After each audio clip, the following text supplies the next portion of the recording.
Levine will step into the cage with Brendan Tobin in Are You Gonna Fight Me? I'm gonna fight your ass. Here on Tapped Out. That's right, fight me like a man. Only on the BetQL network. You know the rules. I want a good, clean fight. When I tell you to break, I want you to step back out my command and break. Now go back to the corner and come out fighting at the bell. Put him up. Put him up. I'll meet you in the middle of the ring. I'm not going to lie. I'm a little bit distracted right now because I'm trying to get in a last-minute bet on this Celtics-Pacers game. BT, you with me? Celtics are going to roll them up like a joint at a frat party tonight, aren't they?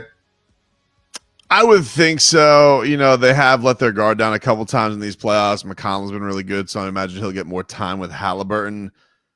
But they should. I mean, like they've had the easiest red carpet to the finals I can remember since LeBron when he had to go through like the Hawks and the Raptors a couple of years back.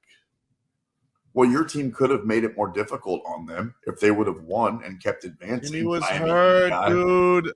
He was hurt. What are you supposed to? By the end of it, Patty Mills was getting significant minutes for the Heat. What do you want me to do? I guess get on the court. It sounds like you were almost on. All right, here we go. You're going to fight me. If Conor beats Michael Chandler, and we can take a little bit of time on this one because I think this one's interesting. The biggest possible fight for him next would be, wait for it, Nate 3. Obviously, that means Nate Diaz would have to re-sign with the UFC, but at some point, we got to get that. I don't know if either one of those guys is still in their prime, but I still think the interest level would be there. You're going to fight me if I say if Conor beats Chandler, then the biggest possible next Conor McGregor fight would be Nate Diaz. Man, I actually, surprisingly, if you would have asked me this a couple months back, I probably would have agreed with you. But I think there's a few fights that you could make for Conor. If Conor wins bigger fights than Nate Diaz right now, first we got to see what's going to happen with Nate and Jorge in their boxing match. Nate Diaz did lose to Jake Paul. But if Dustin Poirier or Islam wins the belt and he could actually make 155 and they fought Conor for the title, I think either one of those would be bigger than Nate right now. Conor actually going for a championship if he beats Michael Chandler. Again, that is predicated upon he could actually make 155 pounds. They could fight for the belt, so that's a big if. Max Holloway being as hot as he is right now. For his BMF belt? Up there. Yeah, for his BMF belt, that's absolutely up there right now. And then now there's been this back and forth between Sugar Sean O'Malley.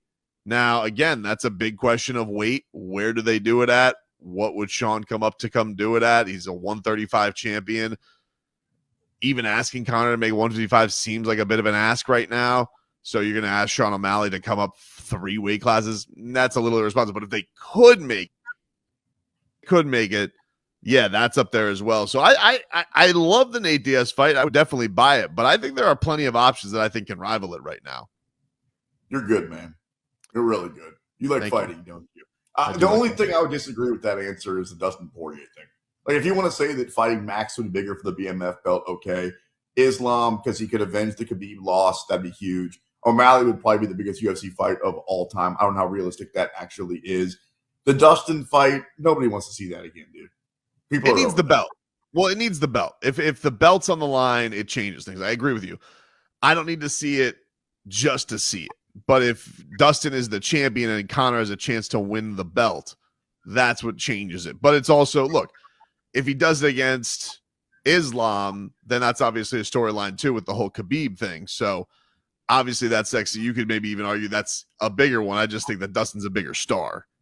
The UFC would love somehow to have Conor at the end of his career, and this isn't going to happen, this is wishful thinking, fight all these guys. That would be predicated on him keep winning, but they would love to get a Nate 3 and a Max versus BMF and then finish it off with like a big rendezvous grand finale against still Sugar Sean O'Malley. Again, this is just fun fodder. It wouldn't happen, but I mean, that payday for everybody would be, the UFC would be back.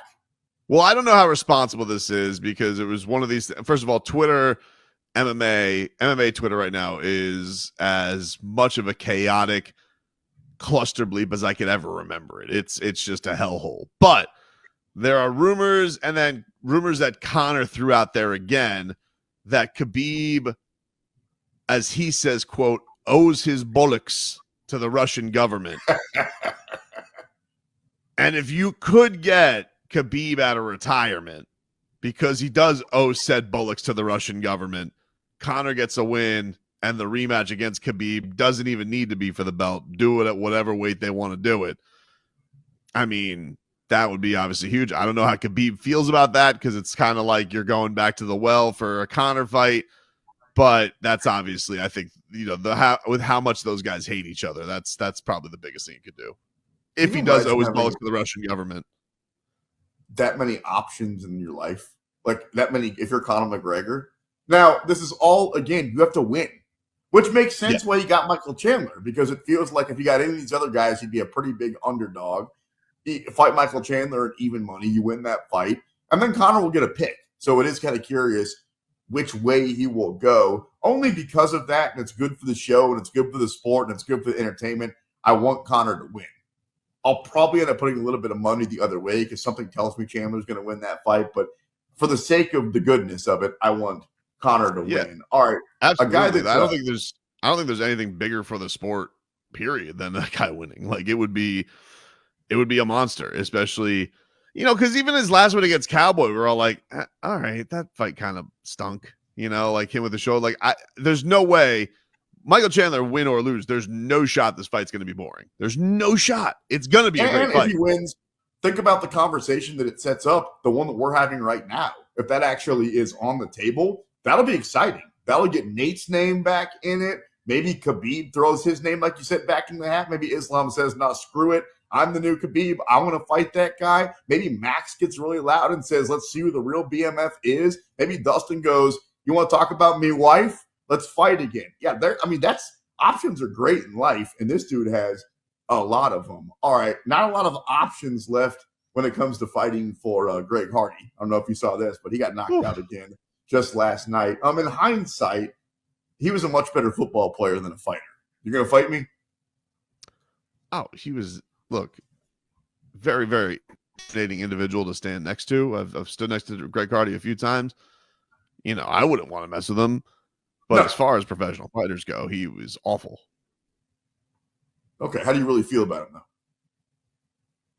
Awful. Dude, he won, I think the most respectful thing he probably did, the height of his career was knocking out Austin Lane on the Contender Series, which was obviously, blew him up. They threw him on every ESPN2 co-main event that they could. They kept throwing Greg Hardy out there very shamelessly, by the way. Not the best look for the UFC in the history of the sport, but I would say probably the height of his career was losing a decision to our boy Volkov. That's probably, and did it, I think, on 10 days notice. That to me was the height of Greg Hardy. The first time we could actually step back and be like, all right, respect. You went with an actual legitimate fighter, a legitimate contender. You went the distance with him. I think that was after all the asthma gate where he took an inhaler in the middle of rounds, which you're not allowed to do. Just every one of his fights had something either lost embarrassingly or he had something really weird happen to his fights that ended in disqualification or a no contest. So yeah, not a good fighter, very good football player. Doesn't seem like his baggage would make him out to be a very great guy. That was unbelievable when he hit the inhaler in the middle of the fight. Your head coach of the Miami Dolphins. Doesn't he kind of like to hit some stuff in the middle of the game sometimes? No. No. That was a pen. And it was very cold outside, all right? He was not vaping in the middle of a fight. Oh. In the middle of a football some people call their vape a pen. I'm not saying. I'm just saying. Brendan Tobin, Sports Machine, Sean Levine here on the BetQL network, talking fighting, apparently talking little conspiracy theories also. Tyson Fury. Fun show last week because we got to kind of talk along that fight against Usyk. Afterwards, I don't know if you saw, Fury came out and said that he did enough, that he thought that he did enough to win the fight. I don't know if that's just fodder or if he actually believes that, if maybe he was a little bit punch drunk. You're going to fight me if I say, and I rewatched it, by the way. I think they got it right. Usyk clearly won that fight. Yeah, I honestly think it's crazy that a judge had it for Tyson Fury. The one thing I didn't like that Tyson Fury came out afterwards, and mind you, he was probably pretty hurt because the referee very likely saved him from the bell in that ninth round where he was knocked down as it was a standing count. Yeah, the ropes held him up. So mind you, that was all going on live while we were on the air. I think if anything, he probably got a break that wasn't a stopped fight. I didn't like the fact that he said to Usyk, he got the nod because of the war. Like, I thought that was pretty lame for a really good back and forth between them. The question is, man, like with Tyson Fury, we know how hard he is on his body. This was a big thing with Ricky Hatton, like you go up in weight, you go down in weight, you fluctuate all the time. Little different because he is a heavyweight, but man, he's taking a lot of vicious shots. You think about the Wilder fights, you think about you think about what happened against Francis Ngannou, where he was really, really hurt there. He looked very, very dazed and confused against Alexander Usyk. So wishing people Happy New Year after the fight. At last I checked, it was May 25th. So you got to wonder with Tyson Fury, has it been a few too many? Has it been a few too many fights? Does he need to take significant time off? But because I know he invoked his rematch clause this week, so they'll probably end up fighting in October, but I don't really know what's going to happen the next time around, outside of, him trying to outmuscle Usyk. And that was one of the things that really threw you in this fight, was that Usyk, that leaning on him and trying to do what he did against Wilder, even while having 40 pounds on Usyk, wasn't able to do it. Usyk shrugged him off, threw him into the ropes, and started teeing off again. So I don't know what his plan B is in a rematch against Alexander Usyk. It's always a good segment when you bring up Ricky Hatton. Do you think that how heavy of a favorite will Usyk be in the rematch that is going to happen? As you said, I mean, it's signed at this point. It seems to me those late rounds, especially I should say like 7, 8, 9, 10. When it got later, Usyk started to figure something out. And usually in boxing, when you see a rematch, it's not the guy who had the advantage early the first time around. It's the guy who figured it out. It feels like Usyk just figured it out. I think he'd be a sizable favorite, man. I think he'd be like a minus 250.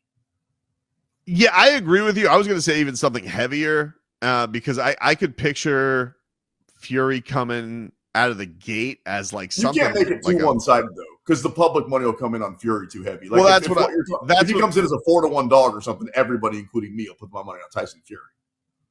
But that's how I kind of see it, though. Like, I feel like the odds would be like, how do we get action on this early? Like, Fury starts as a pretty sizable underdog. Then people will think like you and say, no, I have to throw something on Tyson Fury, and it'll balance out the odds a little bit more. So I think by fight night, yeah, it'd probably be Fury by like 2-1 by the end of it. But I think I could see the odds starting off pretty fat in Fury's direction. Let's go from Tyson Fury to Mike Tyson, where he said earlier this week that Jake Paul couldn't even knock out a skinny guy like Nate Diaz. How's he going to knock out a heavyweight like me? You're going to fight me if I say I do think Jake Paul has the power to knock out Mike Tyson. It's a great question because Mike Tyson, being one of the great personalities that he is, he made some great points. He goes, he didn't beat he didn't beat Tommy Fury. How is he supposed to beat me? He couldn't hurt him. He hurt little guys. Like, a guy like Tyron Woodley is 5'8", not like 170 pounds in his prime, 180-pound fighter who ballooned up to 190 for that fight. He makes some good points, and it's just, can we really see Jake Paul in a scenario where he can set Mike Tyson up to knock him out? I just think Tyson's kind of seen it all. He's been there. Jake could maybe still win a decision. I mean, they are short rounds. Maybe there could be fights where he looks a little bit more active, but I don't know.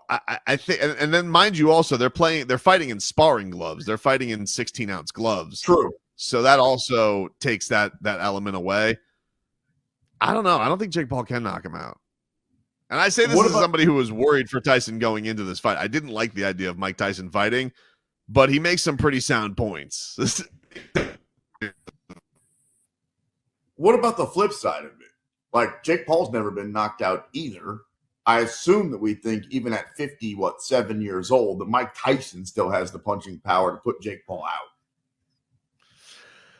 Yeah, I don't. That's a hard one to answer. You're so 'Cause, hesitant, dude. I'm sure this fight's ended in a knockout one way or the other. I don't think so. Really? I think because it's 10 rounds, 2-minute rounds, and they're wearing giant puffy gloves. So I think the commission is hopeful that nobody gets knocked out. I think if Jake Paul gets knocked out, Texas goes, whew, all right, cool. The young guy got hurt. If Mike Tyson if Mike Tyson at his age ends up getting hurt, like, people are going to be furious that this fight was even sanctioned, which kind of makes me lead to believe, like, is that really going to happen here? Is this like, hey, everybody come into the circus tent, but it's not going to be that entertaining?